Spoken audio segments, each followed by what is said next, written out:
Ya, baru masuk ya. Berarti sweet case sudah ya. Baik, kalau begitu kita review kembali uji kondisi di bagian yang terakhir, sweet case ya khususnya. Sebelum nanti pada sesi setelah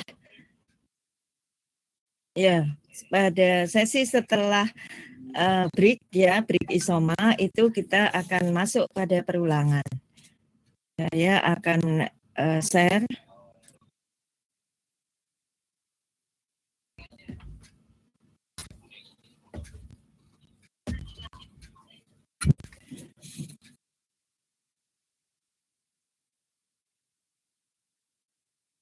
Logika algoritma.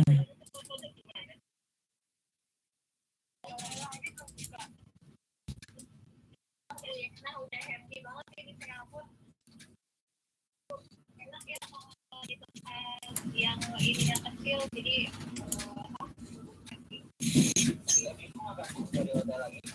bentar, uji kondisi.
Tes bisa ya, dengar ya.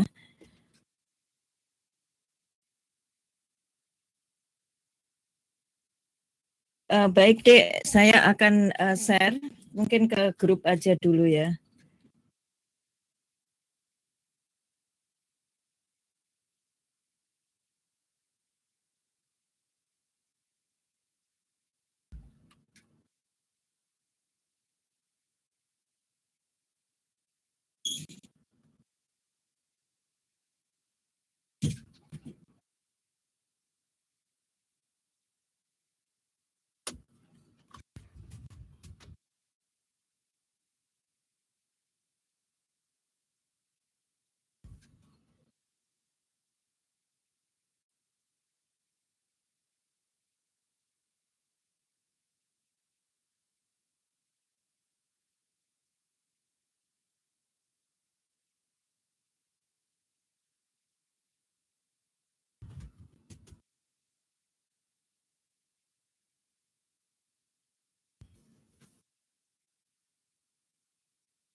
Oke, coba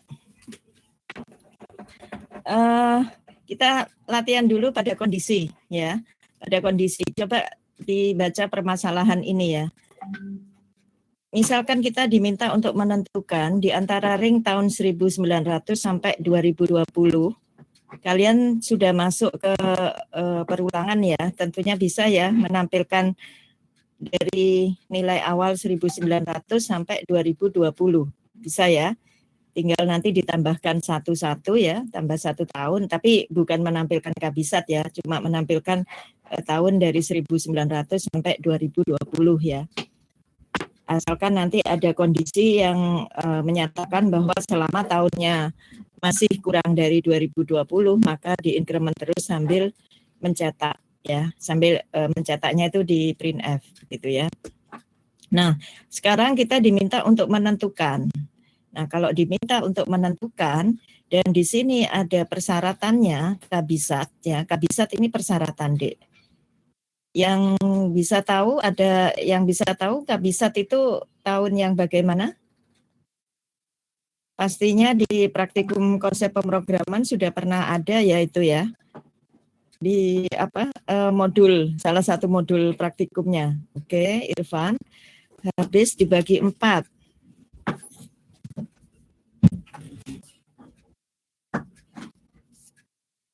Ya, bisa diterima Irfan dan Disma. Satu saja syaratnya nggak apa-apa ya. Karena ini menyatakan bahwa itu tahun kabisat ya. Tahun kabisat atau bukan tahun kabisat ya.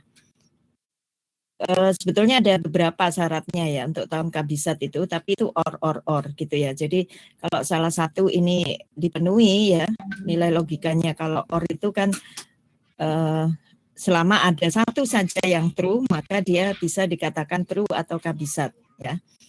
Oke, kita masukkan kondisi habis dibagi 4 ya. Nah, ini di sini pertama ada 2 kondisi ya. Coba diperhatikan ada 2 kondisi. Yang pertama adalah kondisi apakah tahunnya itu berada pada ring 1900 sampai dengan 2020 ya.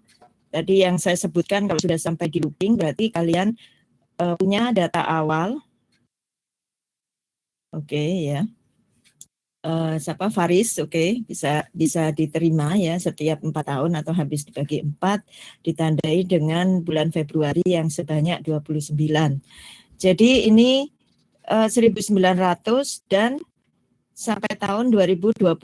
Di luar itu tidak bisa masuk pada pengujian kondisi. Jadi pada saat dia tidak yes ya, tidak ya, dia false ya, dia tidak, maka diminta untuk input lagi. Jadi kondisi yang pertama ini untuk cek ya, untuk cek bahwa tahun yang sudah kita masukkan, mengingat ini input ya, tahunnya dimasukkan. Kalau misalkan tadi kalian sudah sampai di looping, maka tahunnya tidak perlu diinput ya. Tahunnya cukup kita looping dengan nilai awal 1900, lalu dia increment 1 tahun, lalu kondisi akhirnya adalah selama masih kurang dari 2020, maka dia akan menampilkan nomor tahunnya ya. Atau tidak hanya ditampilkan, dia melakukan pengecekan terhadap kondisi apakah tahun tersebut habis dibagi 4 ya. Kalau habis dibagi 4 maka selain dimunculkan ya, misalkan tahun 1904 ya, maka selain ditampilkan nama tahunnya, nomor tahunnya, dia juga akan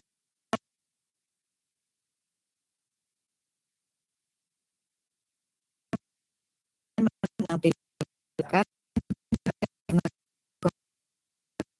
kondisi saja tidak dibuat lurus ke bawah ya, tidak sengaja tidak dibuat lurus ke bawah, melainkan diisi juga bagian sisi kanannya. Kenapa? Ya supaya imbang aja ya. Jadi si N ini ditaruh di atas malah ya. Keterbatasan di PowerPoint yang dipakai untuk menampilkan flowchart-nya.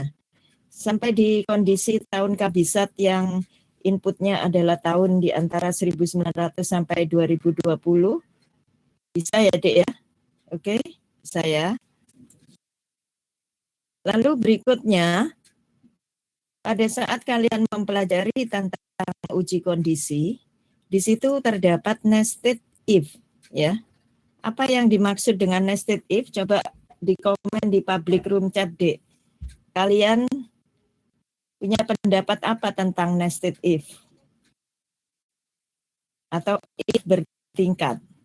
Tadi salah satu contohnya bisa digunakan bisa tadi. Yang pertama dia dicek dulu apakah tahunnya ada di ring 1900 sampai 2020.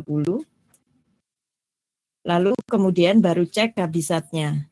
Dari Hafid, nested if adalah if bersarang, ya. Maksudnya bersarang. Fatan juga menyatakan bahwa sebagai if bersarang, Faris juga, Hafid juga. Ya, oke. If bersarang adalah if di dalam if. Oke, bisa diterima ya. Jadi if di dalam if ini pada saat kondisi true, ya, ini masih akan dilakukan pengecekan lagi.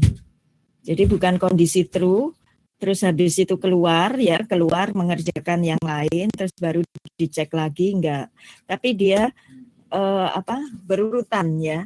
Jadi kalau sudah dinyatakan bahwa dia bersalah, coba ditanya lagi, apakah pada saat kejadian dia juga ada di, misalnya ini kalau nyelidiki kasus pencurian gitu ya, Dek ya.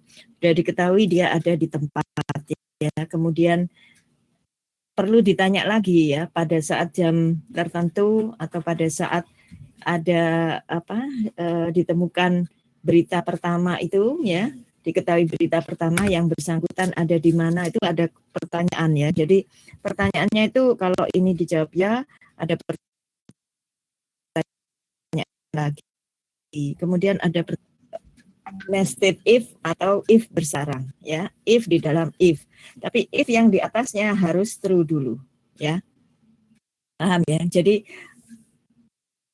kalau bersarang itu dia baru akan dikerjakan yang di bawahnya jika yang di atasnya true. Nggak mungkin kalau kita mengerjakan bawahnya belum true, tapi saya sudah mengerjakan kriteria yang ada di dalamnya. Nggak mungkin, nggak bisa ya. Kalau belum true pada pernyataan kondisi yang di atasnya, berarti dia akan skip ke kondisi yang kedua. Skip ke kondisi yang kedua, berarti di dalam kondisi yang kedua itu nanti yang akan dicek sebagai kondisi 2.1-nya ya. Jadi seperti kalian bikin tree atau pohon gitu deh ya. Satu pertanyaan atau satu kitanya dua. Kalau dia true, dia ada pertanyaan lagi. Kondisinya true dan false lagi. Terus kemudian ada lagi true dan false lagi ya. Harus diingat ya kalau mau bikin nested if itu jangan sampai bikin persyaratan yang istilahnya namanya juga if bersarang ya. Jadi bundeli ya. Kalian sudah menetapkan persyaratan itu di uji kondisi yang pertama. Tapi di pertanyaan yang lebih dalam itu ditanyakan lagi ya.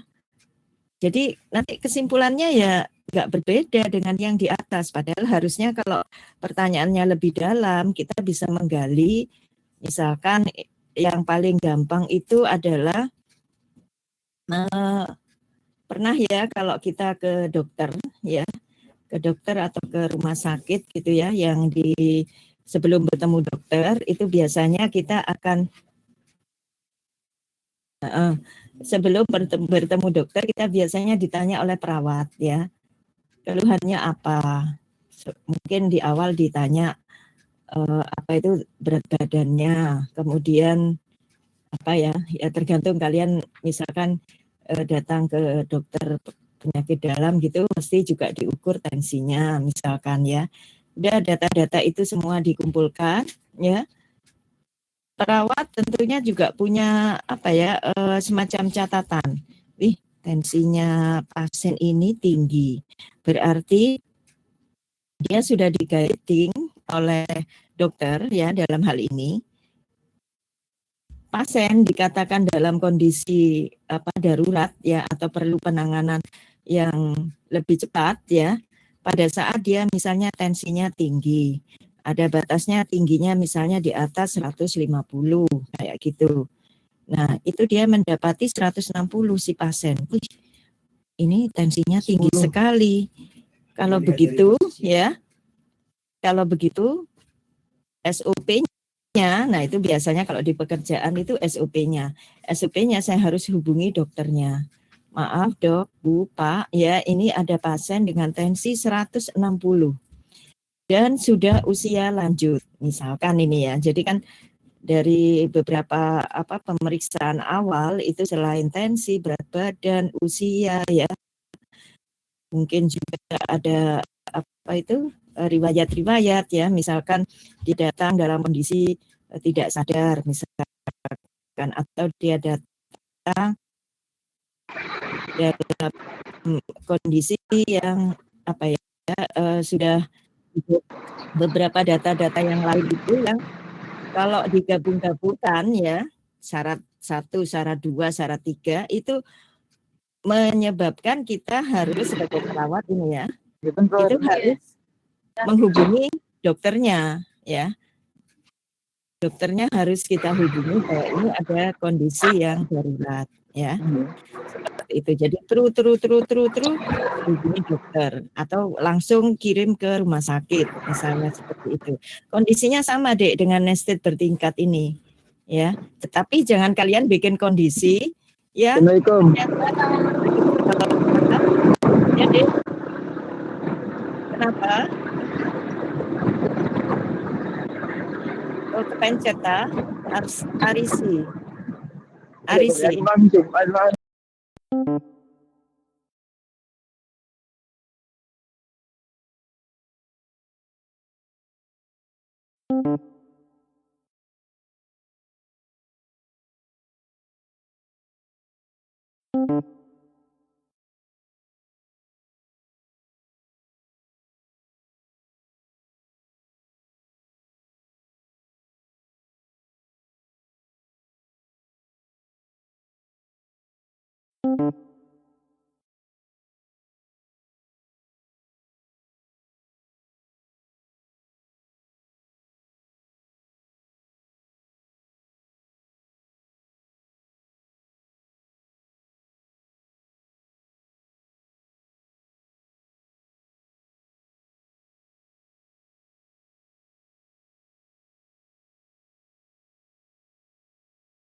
Wes ya, gitu ya.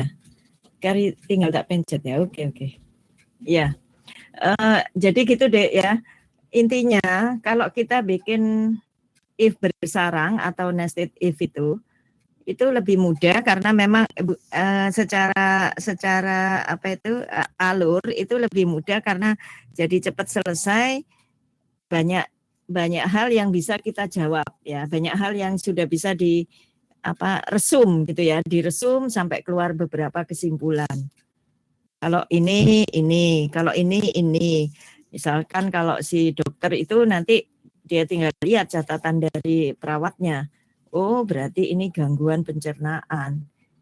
Pertanyaan ini dijawab iya. Pertanyaan misalkan demam dijawab iya. Jadi dia ke sini gitu ya. Gejalanya mengarah ke saluran pencernaan. Misalnya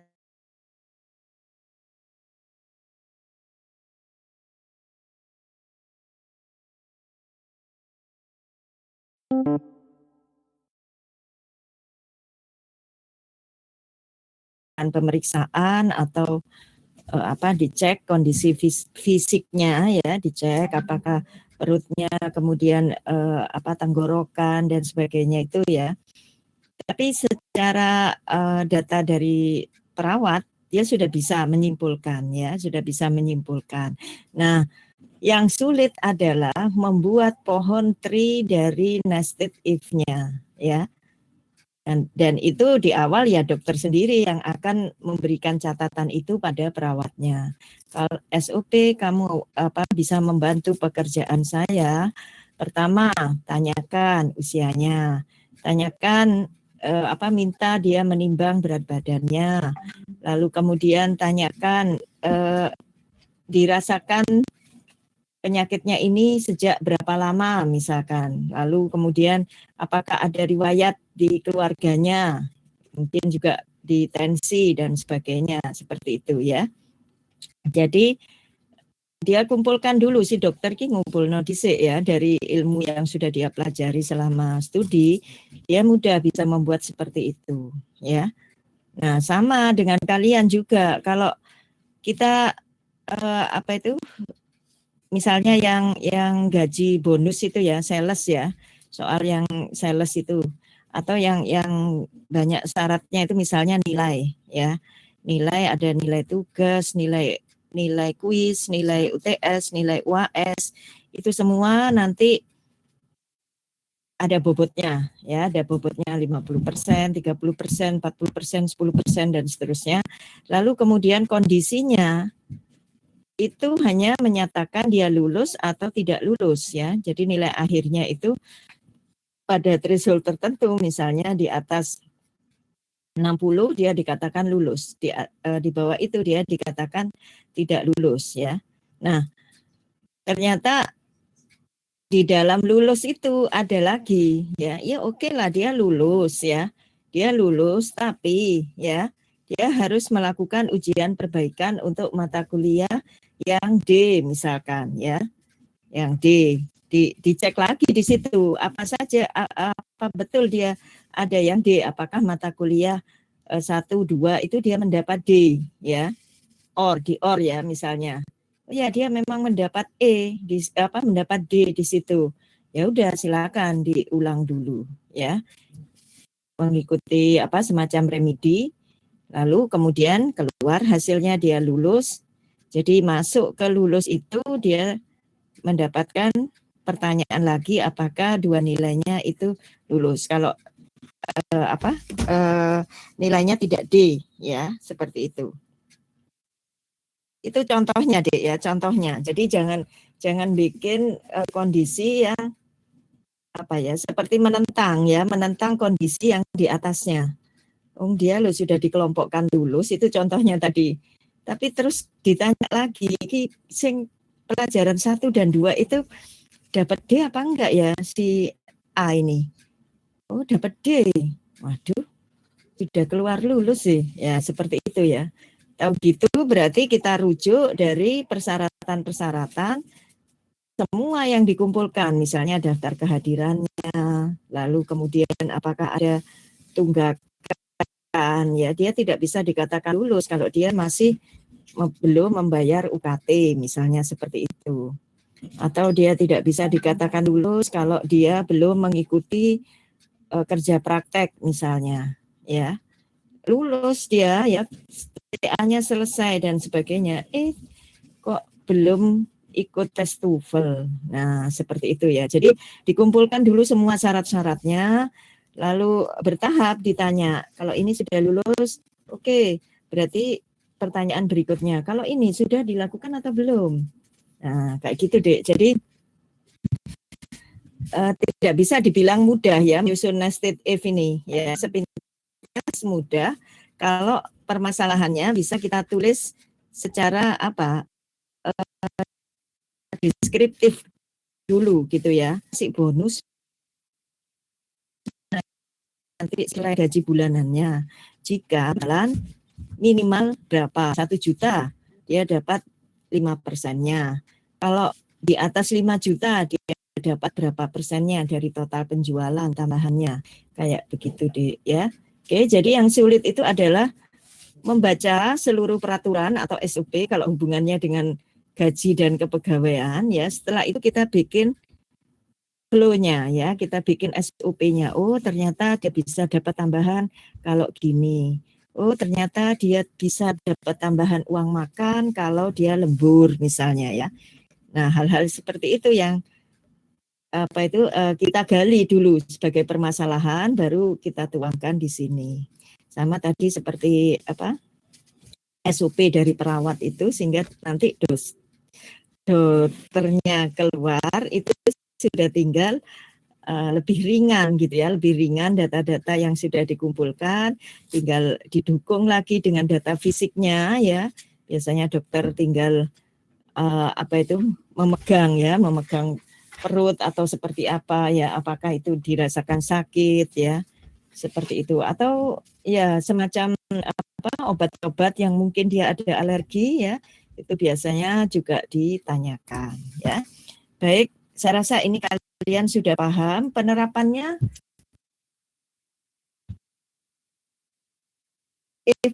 Sekarang pakai apa, Dek?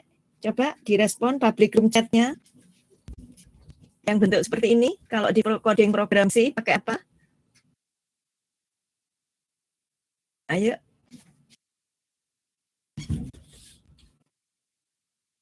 If, else, if, Dek. Ya, jangan if, else saja.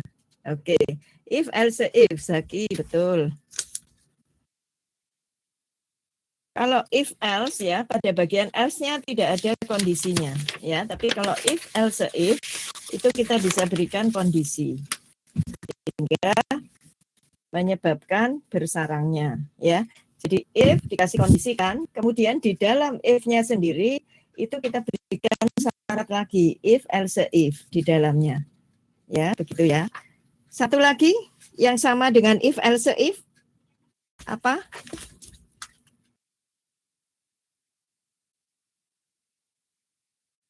Ya, betul, sweet case. Apa perbedaan sweet case, Dek, dengan if, else, if? Ada yang tahu? Dua-dua. Iya, penggunaannya. Tunggu. Dimas ada menyebut bahwa perbedaannya adanya break.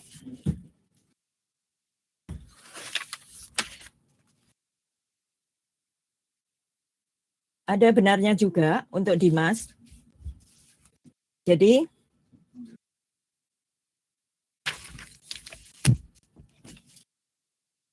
kalau pada sweet case ya, yang pertama yang harus kalian ingat bersama itu gunakan konstanta, Dek, ya. Jadi kalau misalkan biasanya kita menggunakan ekspresi logika ya. Misalnya pada tahun kabisat itu bilangannya habis dibagi 4 ya.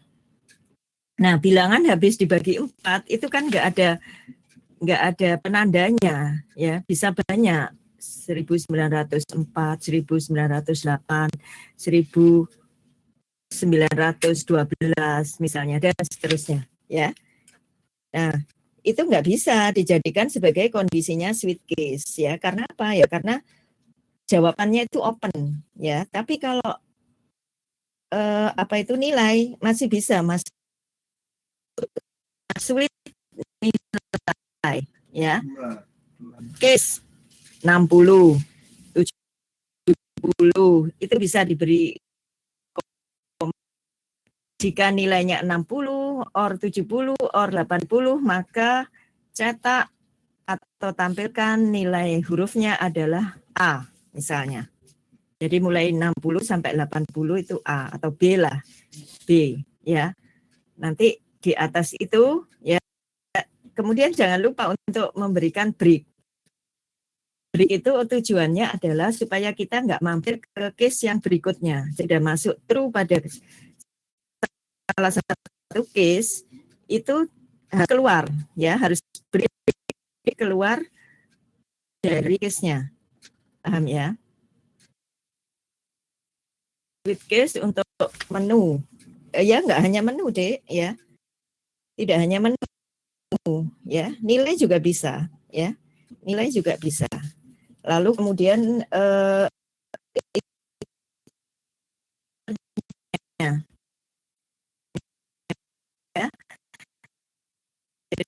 jadi jika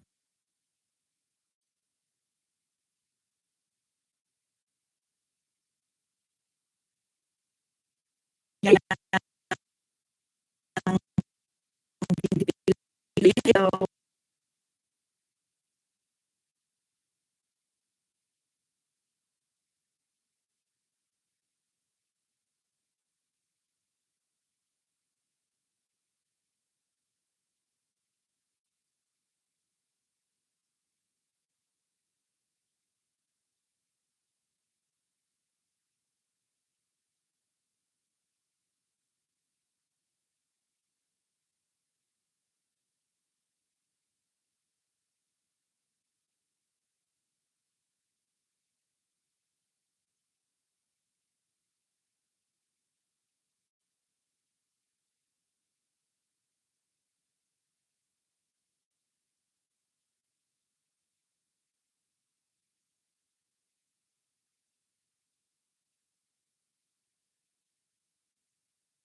nggak tahu saya udah semingguan ini ya, apakah inat saya yang trouble atau etolnya rasanya inat saya sih.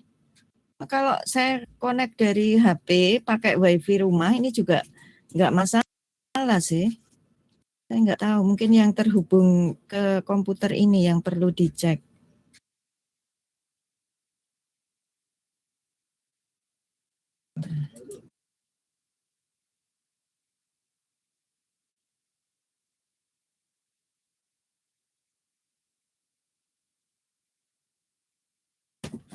Tes, halo, tes.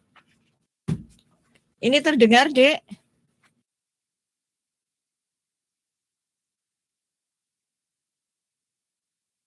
Iya. Jadi saya ulangi, mohon maaf sekali untuk sweet case. Sweet case itu tidak hanya khusus untuk pilihan menu. Memang secara contoh-contoh yang diberikan itu contohnya adalah pilihan menu 1, 2, 3, 4 ya. Misalnya pilih menu sate, gulai, kemudian es campur atau apa ya, kita diminta memilih menu gitu ya, memilih menu apa yang akan kita pilih. Sweet pilihannya ini kita berikan integer.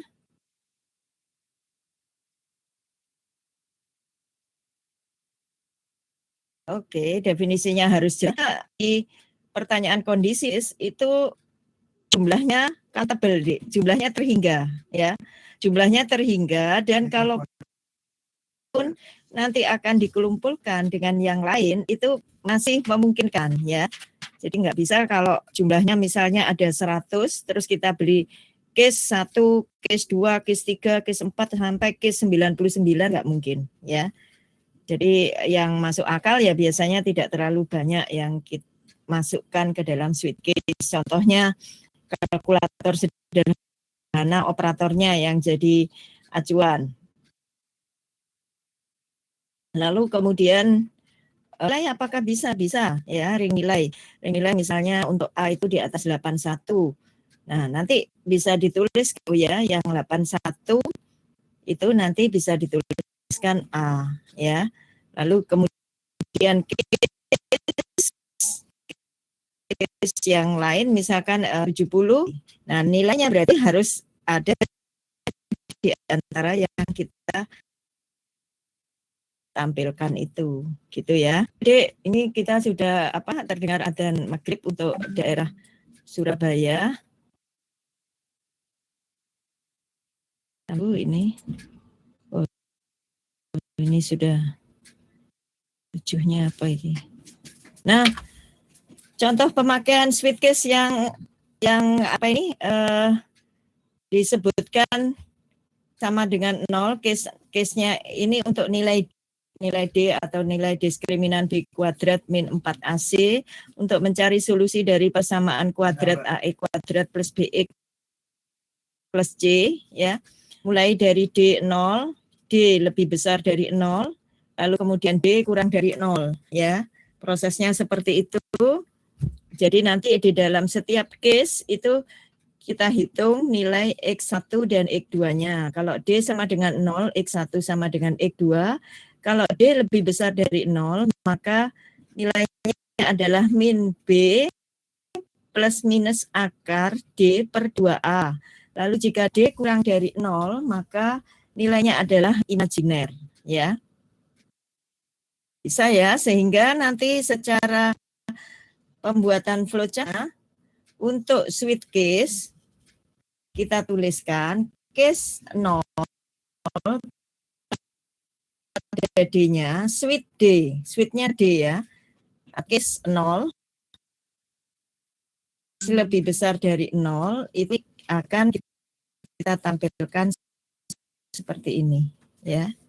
Nah, prosesnya kok ada bisa kita kelompokkan bikin N. Mungkin nomor 9 ini apa? Soal, ada satu soal ya, nanti silakan dikerjakan. Kalau kalkulator sederhana ini dari operatornya, Dik ya. Jadi nanti case-nya adalah, nah ini, jika operatornya penjumlahan, jika operatornya pengurangan, perkalian, pembagian ya. Lalu ini adalah operasinya, lalu setelah kita melakukan operasi aritmatiknya, itu langsung break, keluar menampilkan hasilnya. Jadi enggak masuk ke pengujian lagi ya, langsung break. Jangan lupa untuk menuliskan break ya, kalau enggak gitu dia akan ngecek pada case-case yang berikutnya. Oke, sudah yang terakhir.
Oh, iki lho. Oke.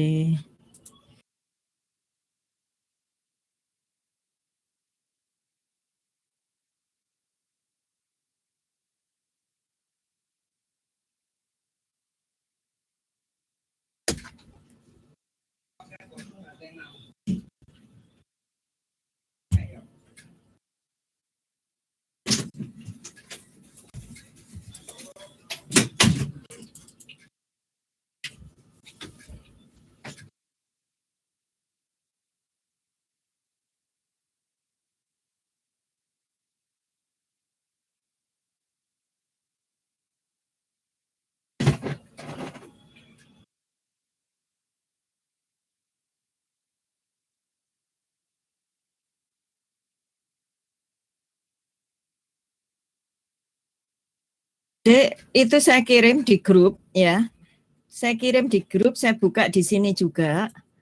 Jadi itu mohon maaf itu bahasanya masih bahasa Brasil, tapi silakan diterjemahkan. Maksudnya itu intinya adalah memilah apakah bilangan itu genap, ganjil, atau bilangan itu ya tempatnya tugas.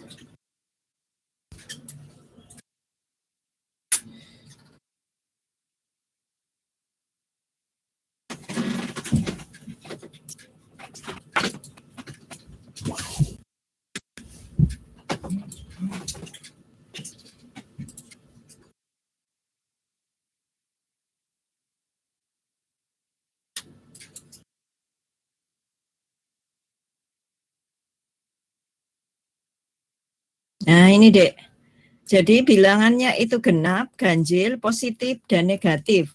Jadi bikin flowchart ya, bikin flowchart yang nanti akan menerima. Jadi ini meskipun perintahnya adalah make a program, enggak, kalian tetap hanya bikin flowchartnya ya, yang akan membaca 5 nilai integer, di mana nanti akan dihitung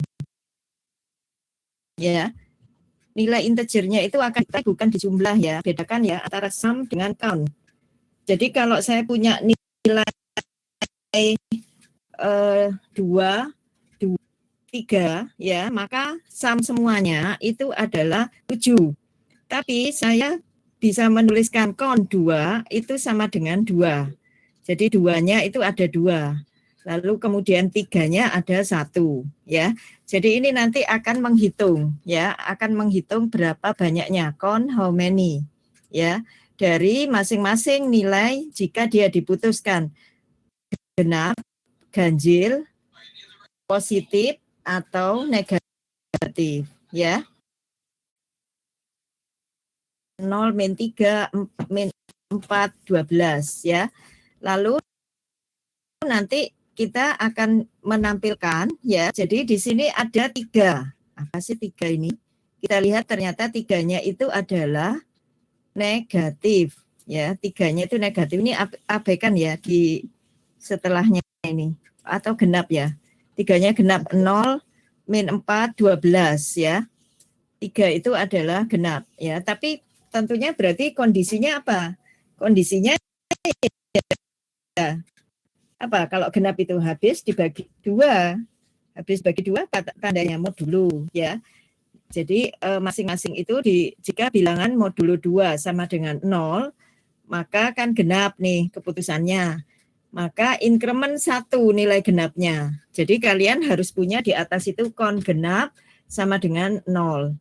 Nanti pada saat kondisinya true ya, tak tulis ya di public room chat-nya.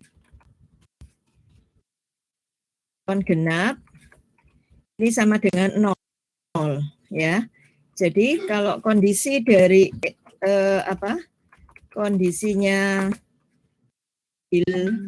bilangannya modulo 2 sama dengan 0 ya, maka kondisi true-nya dia akan menampilkan akan ini akan menjumlah kon genap dengan 1.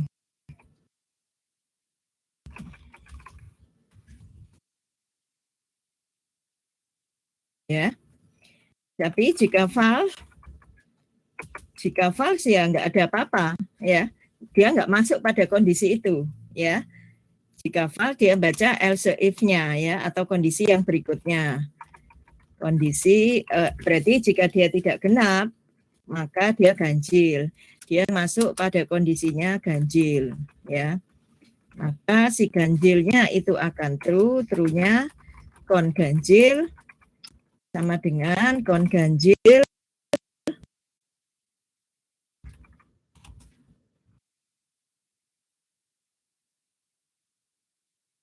itu deh, ya. Lalu kondisi yang berikutnya adalah apa? Positif dan negatif. Ya, positif dan negatif itu apa tandanya? Lebih besar 0 ya, positif ya. Jika bilangan lebih besar dari 0, perhatikan di sini 0 tidak termasuk positif dan negatif ya Dek ya. Jadi itu jumlah positif dan negatifnya kurang dari 5 ya. Kan 5-nya, tapi karena ada 0 dia total positif dan negatifnya hanya 4 ya. Oke. Jadi ini lebih besar dari 0 jika bilang dan true, maka yang kita lakukan adalah kon positif sama dengan ini variabel-variabel ya Dek ya. Jadi kalian harus punya variabel yang diinisialisasi dengan 0. Kon negatif sama dengan 0 semua, kon even atau kon genap, kon ganjil sama dengan 0 semua ya. Jadi deklarasi dan inisialisasi. Oke. Seperti itu. Nanti yang kondisi else-nya bilangan kurang dari 0 ya. Untuk negatifnya, maka jika true kon dari negatifnya akan kita kurangi tambah 1. Begitu ya. Baik Dek, kita break isoma dulu. Ini 5:30-nya sudah lebih ya. Nanti kita masuk setengah jam, so 18.15 atau 18.20 ya. Silakan saya break dulu. Assalamualaikum. Silakan dikerjakan ya yang positif, negatif, genap dan ganjil.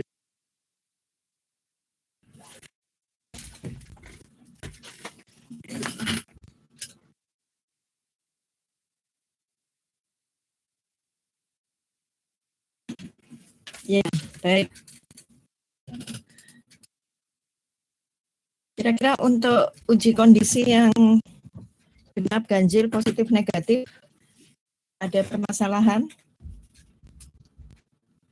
Ini sebetulnya sama dengan pengujian kondisi yang hanya menentukan bilangan itu genap atau ganjil, atau bilangan itu positif atau negatif. Hanya saja bedanya di sini pada saat kondisinya itu true, kemudian jumlahnya itu dinaikkan 1, gitu deh ya.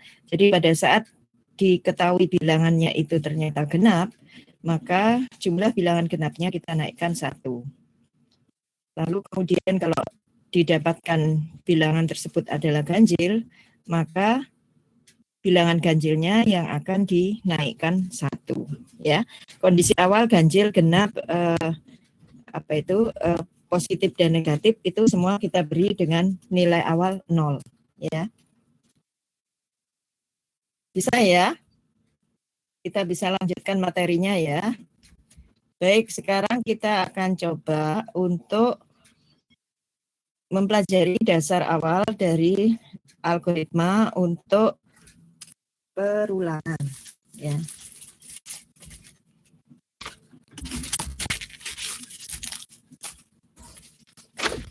Silakan kalau misalkan ada yang masih bingung dengan uji kondisi soal yang pertama itu tadi.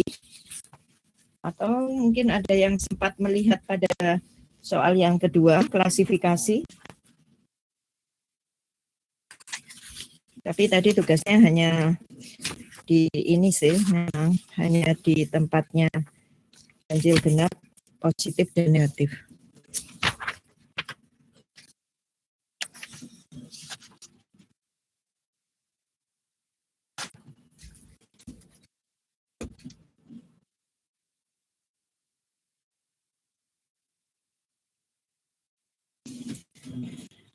Dimas, apa yang bingung, apa yang nggak paham? Raffi juga sama, mubeng. Pertama begini deh, untuk Dimas.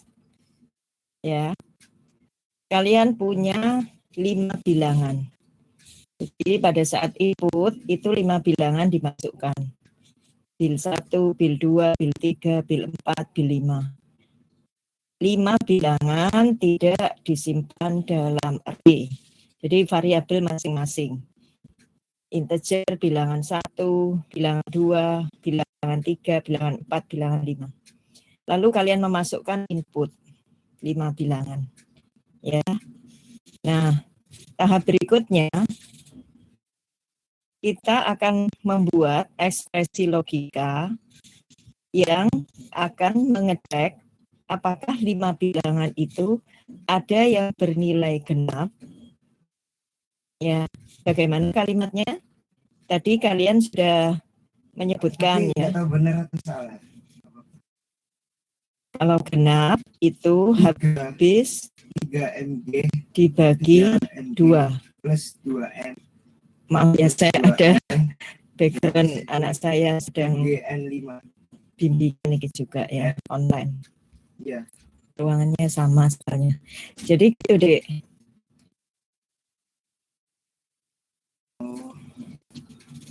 Ya, bisa ya dipahami ya. Bagaimana cara ngeceknya? Jika, ini kalau misalkan pakai jika ya. Jika, nggak usah mikir yang apa sweet case dulu ya. Tuh, outputnya 4D. Outputnya 4. Coba ya. Jumlah bilangan genapnya ada 3. Jumlah bilangan ganjilnya ada 2. Kalau ganjil dan genap itu sejumlah bilangannya. Jadi coba jumlah 3 tambah 2, 5 kan. 3 valor. Kalau gini, tadi kan saya nyatakan bahwa soal ini saya ambil googling dengan menggunakan website asalnya, yaitu dari Brasil. Secara garis besar bacaan judulnya saja, even odd, positif, and negatif. Nggak usah mikir valore deh, ya. Paham ya? Valor ini artinya adalah bilangan, ya. Lalu kemudian pares, impares, ya.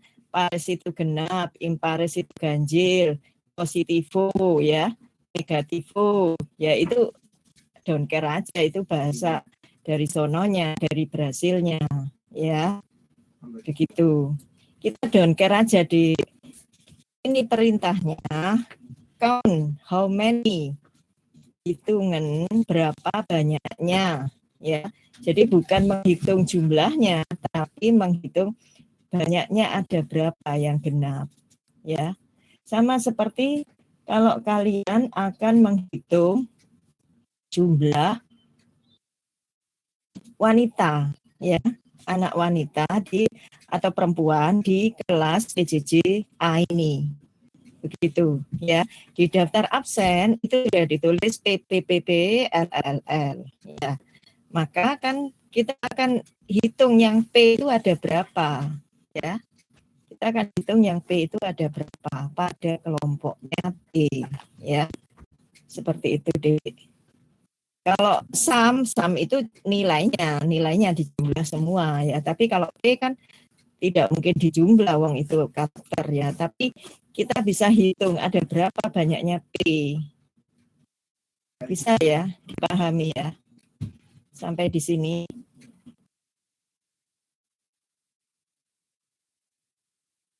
istilahnya ini don't care ya, maksudnya don't care ya nggak usah di ini dulu, nggak usah di ini bahasa apa dan sebagainya. Ini loh bacaan judulnya even oath positif and negatif ya. Oh berarti ini semua nanti dijadikan satu ya, dijadikan satu. If bil 1 modulo 2 sama dengan 0 ya.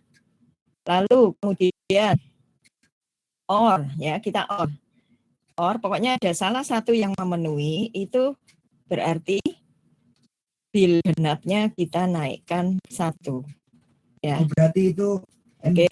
Atau N2. dicoba masing-masing boleh, nggak masalah. Itu modulo 2 sama dengan 0, maka genap sama dengan genap tambah 1 ya. Lalu kemudian else if ya, bil 2 ya, atau else-nya misalnya kita langsung else ya. Else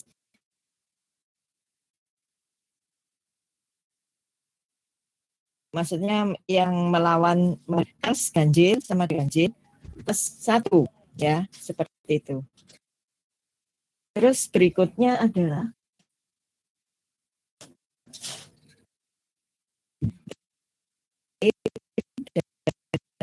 yang negatif ya, positif dan negatif akan dicek menggunakan apa uji kondisinya, lebih besar dari 0 untuk positif, kurang dari 0 untuk negatif ya.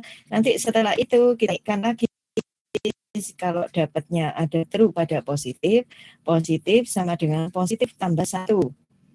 Kalau dapatnya negatif, negatif sama dengan negatif tambah 1. Pertanyaannya, bisakah semua kondisi itu kita jadikan 1? Tadi saya ada sekitar kita or semua. Yuk bisa deh ya. Tapi kalian hanya mendapatkan jumlah sama dengan 1. Jadi misalkan bil 1 itu genap. Terus saya orkan dengan yang ganjil. Ya, false kan? 1 or true or false, ya hasilnya true. Tapi dia menghitungnya 1 naiknya cuma. Ya, betul kalau untuk contoh idean yang berikutnya. Kemudian apa yang bila misalnya 1 semua atau genap ya, itu tetap 1 nambahnya ya. Jadi yang harus dilakukan adalah apa? Yang harus dilakukan adalah kalian kehilangannya. Maaf, nanti tahu-tahu jamnya kelewat, udah habis.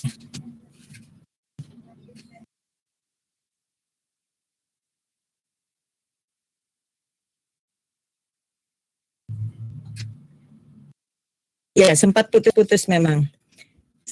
Ya, sempat putus-putus deh ya. Sekarang masih putus-putus.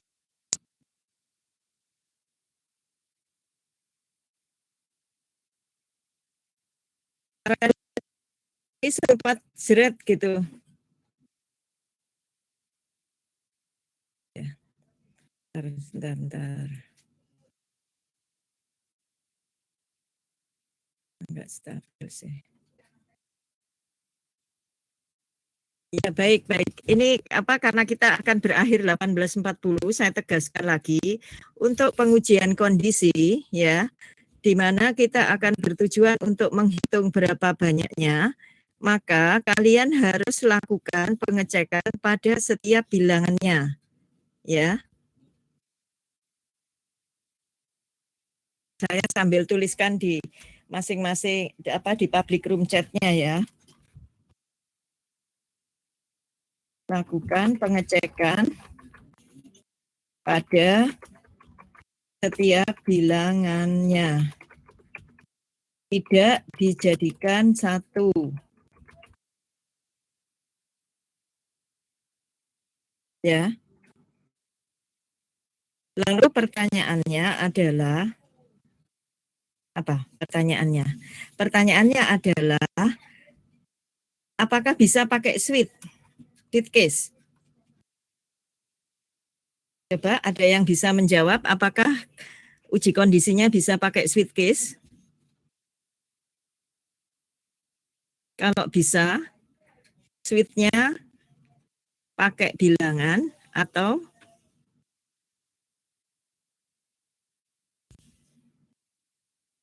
Zaki menjawab tidak. Kenapa Zaki alasannya?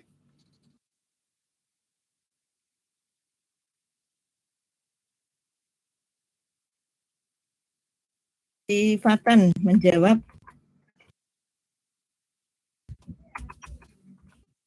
bisa. Switch bilangan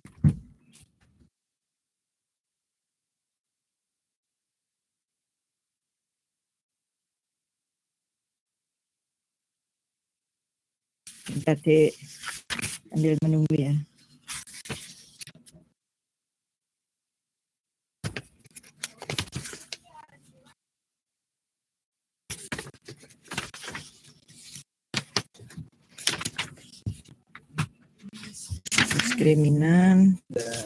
Diskriminan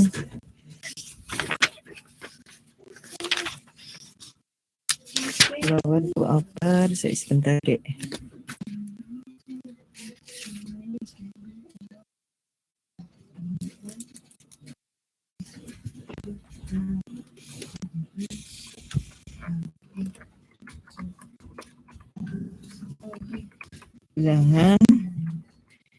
Bilangan modulo 2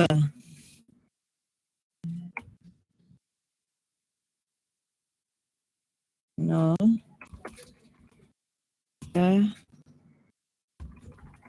genap plus.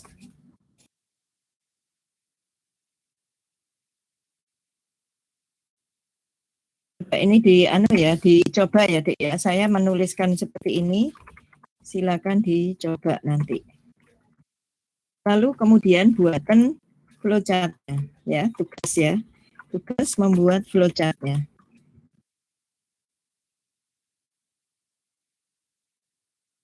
Bilangan modulo 2 tidak sama dengan 0, maka ganjil plus break case bilangan lebih besar dari 0, maka sama dengan ini harus dipisah di bentar ya. Ini harus kita pisah default.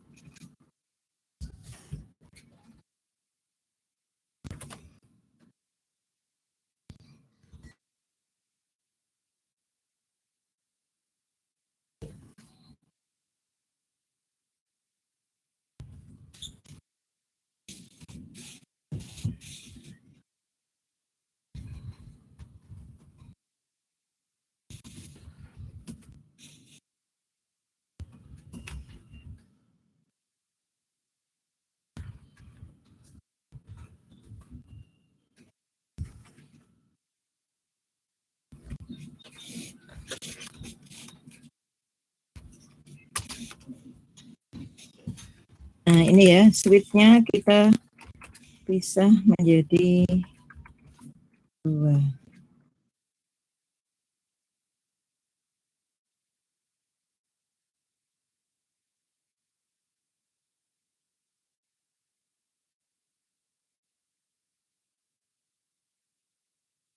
Bilangan lebih besar dari 0, maka positif plus. Bilangan kurang dari 0, negatif.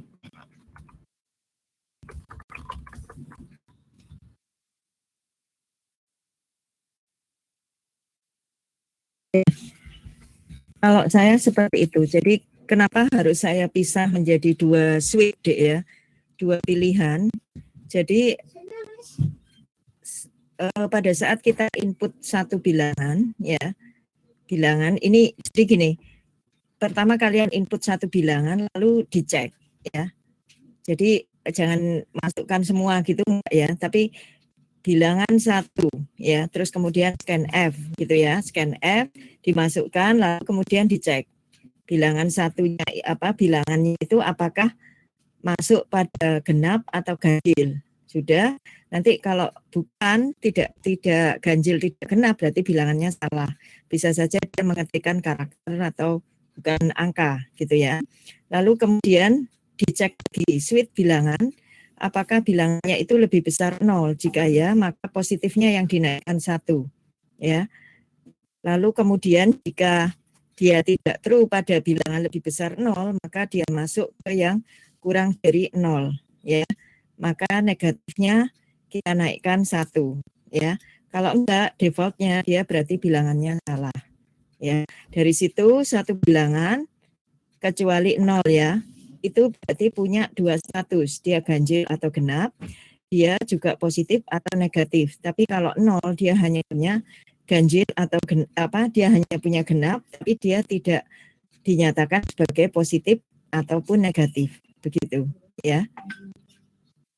Bisa ya, silakan. Ini misalkan kalian lebih familiar mencoba programnya, cobaan programnya, lalu kalau sudah dilanjutkan dengan menata atau membuat algoritmanya. Tapi kalau kalian merasa lebih paham algoritmanya, silakan dibuat. Kalau dari saya tugasnya hanya melanjutkan untuk membuat algoritmanya, flowchart-nya, ya flowchart saja ya. Jadi supaya sekalian hafal flow-nya ya. Tapi kalau algoritma itu menulisnya kan tidak standar kalian. Tapi kalau pakai flowchart itu lebih standar ya, bagan-bagan apa saja yang digunakan.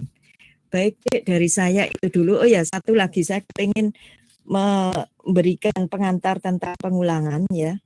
Jadi kalau kalian sudah sampai pada materi pengulangan, berarti ya kalian sudah paham tentang ekspresi atau assignment ya, pemberian nilai. Lalu kemudian kalian sudah paham tentang pengujian kondisi, ya. Kenapa pengujian kondisi sudah paham ya? Karena pada bagian pengulangan itu ada batas maksimal iterasi atau jumlah pengulangannya, ya. Dan itu menggunakan ekspresi logika.